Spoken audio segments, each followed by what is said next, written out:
Whew.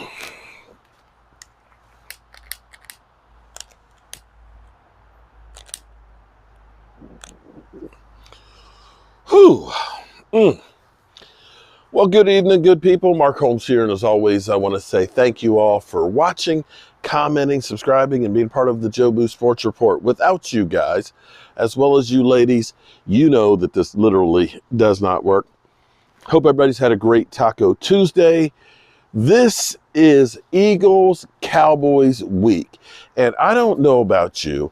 You have to be excited about this. This is like when I was a kid, back in the days when the Commanders were the Redskins and they were actually a good team, and it was the golden era of football. It literally was. It wasn't about the money. Guys weren't making business decisions on the field. They were giving you everything because they were parts of the team. They weren't hired assassins that are just like, just looking, who can I just join to get a ring with? They were Cowboys, they were Redskins, and they were fighting for the love of their team, not for the love of the almighty dollar.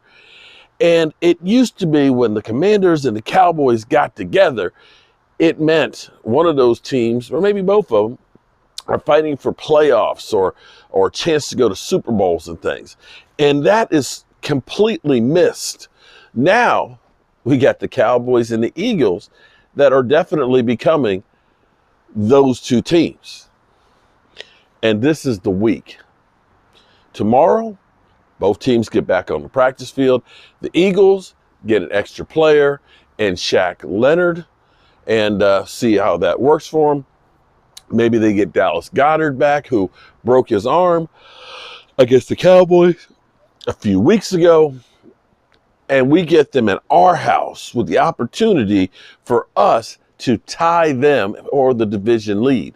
Something that just seemed crazy after we got our ass handed to us by the San Francisco 49ers. Right now, the Eagles are reeling.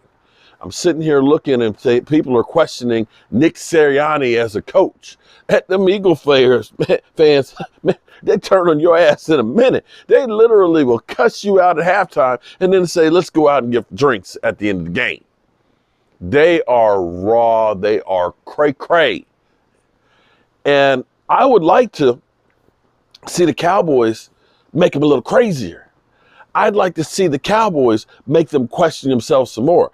I'd like the Cowboys to make them go out and say, Howie says, I got to go out and get some more reinforcements. I got to go sign some more people because the Cowboys just kicked my ass. I want to see Philly 500 say, the Dallas Cowboys shit on you. Are you hearing me, Eagles? The Dallas Cowboys just shit on you. That's what I want to see. That would make everything wonderful. Now, I'm going to say, I've got a friend and a guy that's done some great things for me and for the studio, but he has a way of just pissing me the F off. You know who I'm talking to. You know who I'm talking to.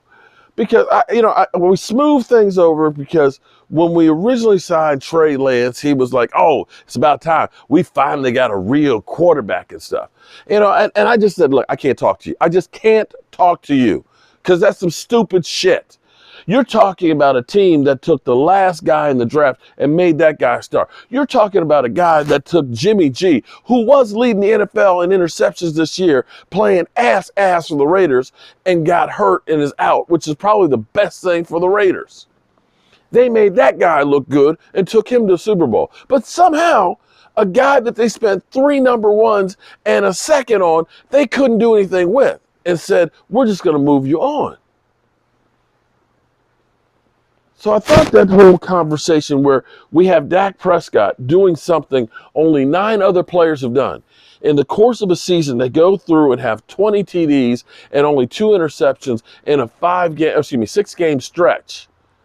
It's only happened 9 times, and 8 of them have been league MVPs. We've seen Dak Prescott, not the turnover machine that they claim, not the dink and dunk guy, not the guy who is helped by the great receiver or by the running back or the incredible play caller, Kellen Moore. not by a great running attack or an incredible offensive line. Everything is going through that guy. That guy who is literally leading the odds for NFL MVP. A guy who is finally turning haters into guys that have to admit he's playing good. And here you go, Derek, with the whole thing of, well, the Cowboys need to try out Trey Lance so that way they don't pay Dak Prescott.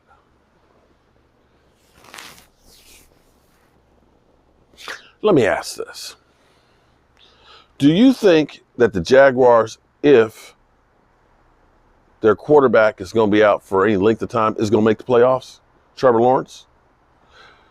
How is it looking right now for the Bengals without Joe Burrow? I'm asking for a friend. Now, we can say the Giants are looking better without Daniel Jones, but that's a different conversation there.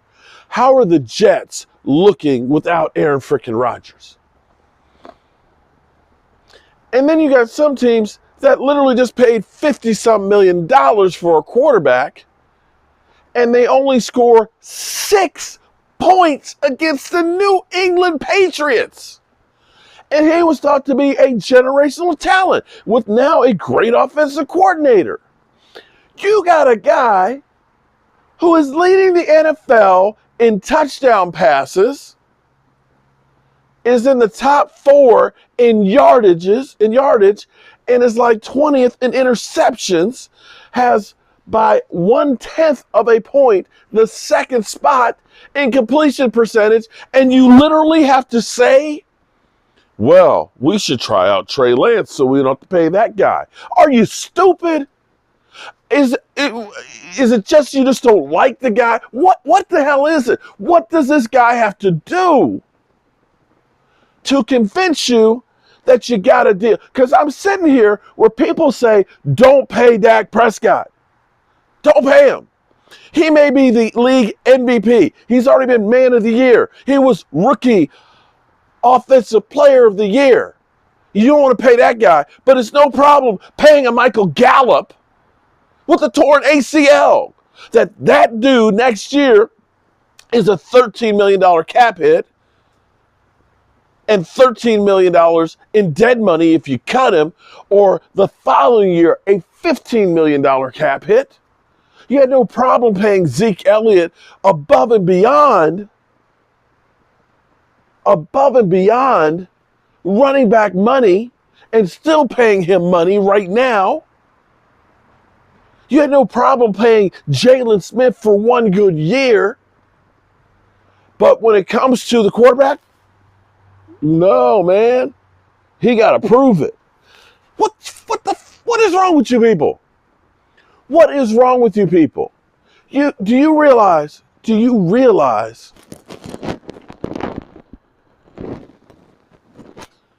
Tony Romo had 2 years of 12-4 seasons. Great, incredible seasons.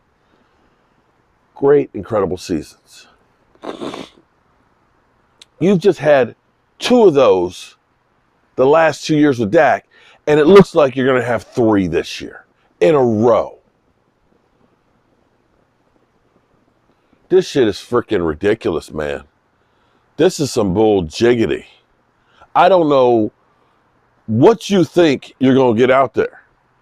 You got the guy that's playing the best football as a quarterback in the NFL. And you're still saying, there might be something better out there. You know what that is? That's that dude that's got himself an incredible girlfriend. Incredible. She treats him right, don't cheat on him, don't spend all of his money and things, looks out for his interests. And you know what you do? You dog her, and you're constantly out there looking and chasing some other skirts. And guess what happens? You lose her, and your ass regrets it because you don't realize how freaking good you got it. That grass ain't greener on the other side, bro.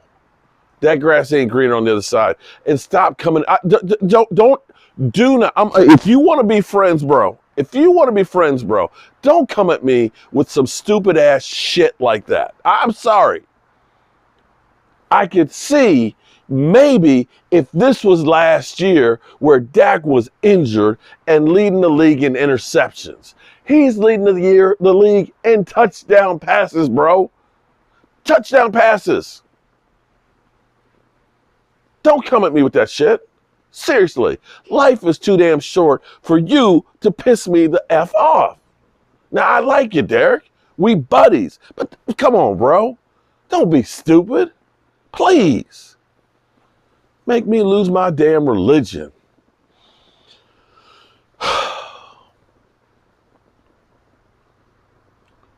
Tomorrow they get back out on the practice field. Thank goodness. We'll actually have practice. Not the game. Not the game that we love. We'll have practice to talk about.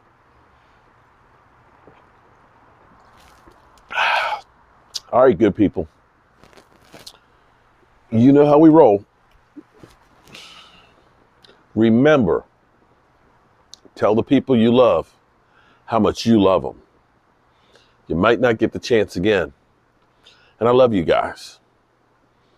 And God willing, we'll all be here tomorrow to say the same thing. Peace out and go Cowboys.